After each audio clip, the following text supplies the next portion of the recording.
Ako nga pala si Jamil, DOT Accredited Tour Guide dito sa Boracay Island. Finally, maisishare ko na din sa inyo ang pagbisita sa Boracay ng nag-iisang Chilita Princess, Kim Chiu. Masayang masaya ako dahil ako yung naging tour guide nila dito sa isla. After 2 years, nag-reunite ulit kami, hindi bilang wardrobe stylist niya, but bilang isang tour guide niya dito sa Boracay. O diba, bongga? Lingid sa kaalaman ng iba, nagkatrabaho na kami ni Kim sa kanyang teleserye noong 2020 na Love Thy Woman bilang isang wardrobe stylist, at nagpapasalamat ako kay Mama Rodel Briñas na aming head stylist noon na siya nagpasok sa akin sa teleserye at pakatrabaho ang isang Kim Chiu. Kaya nandun yung excitement at hindi mahirap sa akin na i-assist sila dito sa isla dahil magkakilala na kami at very comfortable kami sa isa't isa. Island hopping tour nga pala yung kinuha nilang activity sa akin dito sa Boracay, at isa ang Crystal Cove sa mga island na pinuntahan namin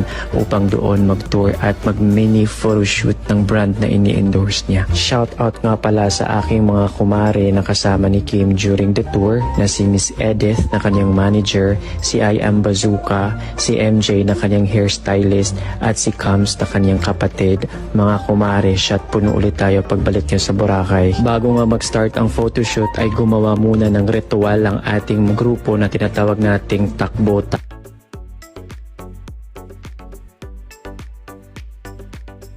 Pagsamahin si Kim Chiu at saka si Barbie ng dressing room.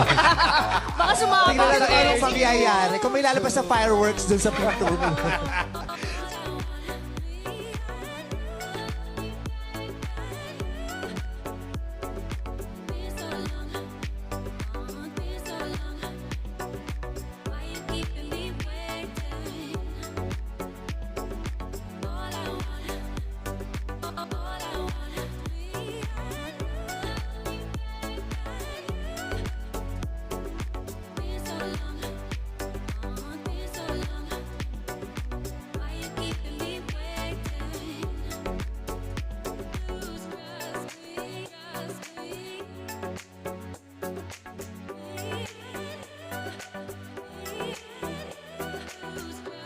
Hapon ka pa ganyan ah.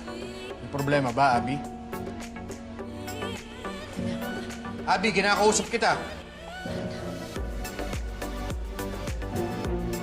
Bakit niyo po pinalayas si Lola Amelia?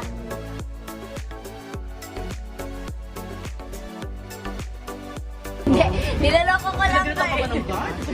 Nagalit yung guard kasi hindi naman talaga ako nagpaalam. Saka hindi ako nag-book ng ng tour dun sa loob. And then, minessage ako ng Prime Philippines nga kung gusto ko daw. Like, hindi, charot ko lang yun. Hindi talaga ako papasok doon. Pero malay mo, in the Pero future, malay mo naman sa future, magkaroon ka ng project sa Prime. ma-invade natin ang Prime UN.